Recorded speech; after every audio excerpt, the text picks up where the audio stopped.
Coffee with கடவுள் இனி எல்லா நாளும் இனிய நாளே 3 பக்தி தொடர்கள் எளிய தமிழில் தினமும் காலை 6 மணி முதல் 9 மணி வரை காண தவறாதீர்கள் உங்கள் தந்தி1 தொலைக்காட்சியில்.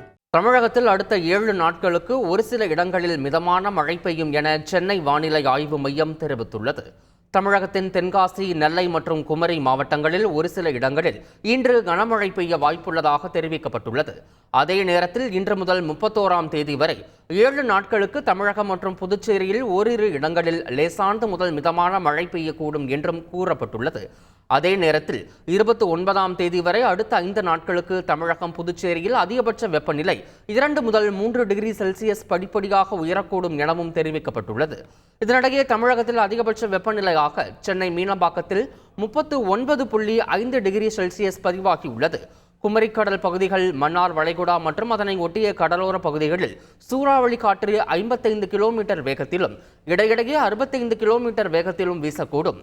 வடக்கு வங்கக்கடல் மற்றும் அதனை ஒட்டிய பகுதிகளில் இன்று சூறாவளி காற்று 90 கிலோமீட்டர் வேகத்தில் வீசக்கூடும். இந்த பகுதிகளுக்கு மீனவர்கள் செல்ல வேண்டாம் என்றும் ஆழ்கடல் மீனவர்கள் உடனடியாக கரைக்கு திரும்புமாறும் அறிவுறுத்தப்பட்டுள்ளது. வங்கக்கடலில் இன்று மாலை உருவாக உள்ள புயல் நாளை நள்ளிரவு தீவிர புயலாக மேற்கு வங்கத்தில் கரையை கடக்கும் என்று தெரிவிக்கப்பட்டுள்ளது.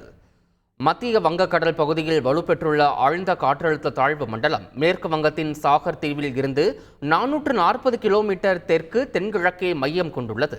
இது வடக்கு திசையில் நகர்ந்து இன்று மாலை புயலாக வலுப்பெறக்கூடும் என வானிலை ஆய்வு மையம் தெரிவித்துள்ளது. அதன் பிறகு வடக்கு திசையில் நகர்ந்து நாளை காலை தீவிர புயலாக வலுப்பெற்று நாளை நள்ளிரவு வங்கதேசத்தின் கேப்புபுராவிற்கும் மேற்கு வங்கத்தின் சாகர் தீவிற்கும் இடையே கரையை கடக்கக்கூடும். புயல் கரையை கடக்கும் போது தரைக்காற்று மணிக்கு 110 முதல் 120 கிலோமீட்டர் வேகத்திலும் இடையிடையே 135 கிலோமீட்டர் வேகத்திலும் வீசக்கூடும் என எச்சரிக்கப்பட்டுள்ளது. புயல் கரையை கடக்கும் போது மேற்கு வங்கம் மற்றும் வங்கதேசத்தில் அதீத கனமழை பெய்ய வாய்ப்பு இருப்பதாக தெரிவிக்கப்பட்டுள்ளது. அதேபோன்று ஒடிசாவில் கடலோர மாவட்டங்கள், மிசோரம், திரிபுரா, அசாம் உள்ளிட்ட வடகிழக்கு மாநிலங்களில் கனமழை பெய்யக்கூடும் என்றும் கூறப்பட்டுள்ளது. சென்னை புறநகர் பகுதிகளில் மழை வெள்ள தடுப்பு பணிகளை தலைமை செயலாளர் சிவ்தாஸ் மீனா ஆய்வு செய்தார். நங்கநல்லூர் பிரதான சாலையில் நடைபெற்று வரும் மழைநீர் வடிகால் அமைக்கும் பணிகளை ஆய்வு செய்து கேட்டறிந்தார். இதையடுத்து பள்ளிக்கரணையில் உள்ள வேளச்சேரி, தாம்பரம் பிரதான சாலையில் நடைபெற்று வரும் மழைநீர் வடிகால் பணிகளை ஆய்வு செய்தார். சோழிங்கநல்லூரில் உள்ள பக்கிங்காம் கால்வாயில் அதிகப்படியாக படர்ந்துள்ள ஆகாய தாமரை செடிகளை அகற்றும் பணிகள் மற்றும் கரைகளை பலப்படுத்தும் பணிகளை சிவ்தாஸ் மீனா ஆய்வு செய்து பணிகளை விரைந்து முடிக்க உத்தரவிட்டார். குமரியில் தொடர் மழையால் பேச்சிப்பாறை அணை நீர்மட்டம் தற்போது 46 அடிக்கு மேல் உயர்ந்துள்ளது. பாதுகாப்பு கருதி 1500 கன அடி தண்ணீரானது வெளியேற்றப்பட்டு வருகிறது. இதனால் தாமிரபரணி ஆற்றில் வெள்ளப்பெருக்கு ஏற்பட்டு தண்ணீர் கரைபுரண்டு ஓடும் நிலையில் குழித்துறை சப்பாத்து பாலம் தண்ணீரில் மூழ்கியதால் பொதுமக்கள் பயன்படுத்த தடை விதிக்கப்பட்டுள்ளது. அதிகாரிகள் பாலத்தின் இருபுறங்களிலும் தடுப்பு கம்பிகள் அமைத்து கண்காணித்து வருகின்றனர். மேலும் குமரி மாவட்ட நீர்நிலைகள் மற்றும் கடற்கரை பகுதிகளுக்கு சுற்றுலா பயணிகள் மற்றும் பொதுமக்கள் செல்ல வேண்டாம் எனவும் எச்சரிக்கை விடுக்கப்பட்டுள்ளது.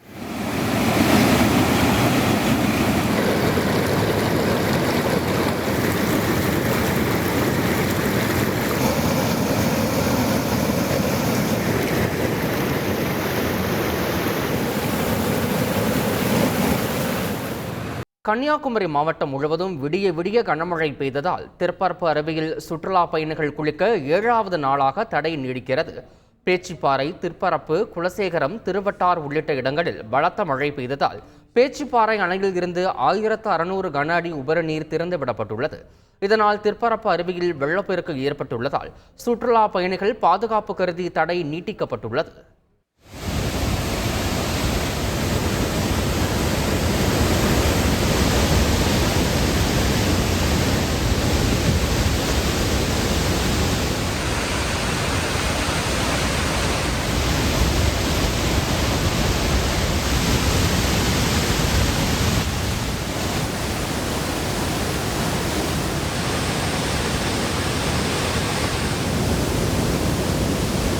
தேனி மாவட்டம் பெரியகுளம் அருகே உள்ள கும்பக்கரை அருவியில் நீர்வரத்து அதிகரித்துள்ளதால் சுற்றுலா பயணிகள் குளிக்க தடை நீட்டிக்கப்பட்டுள்ளது.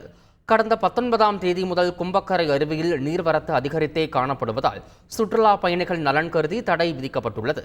கோடை விடுமுறை முடிவடைய இன்னும் சில நாட்களே உள்ளதால் அருவிக்கு வரும் சுற்றுலா பயணிகள் ஏமாற்றத்துடன் திரும்பிச் செல்கின்றனர். காஃபி வித் கடவுள் இனி எல்லா நாளும் இனிய நாளே 3 பக்தி தொடர்கள் எளிய தமிழில் தினமும் காலை 6 மணி முதல் 9 மணி வரை காணத் தவறாதீர்கள். உங்கள் தந்தி ஒன் தொலைக்காட்சியில்.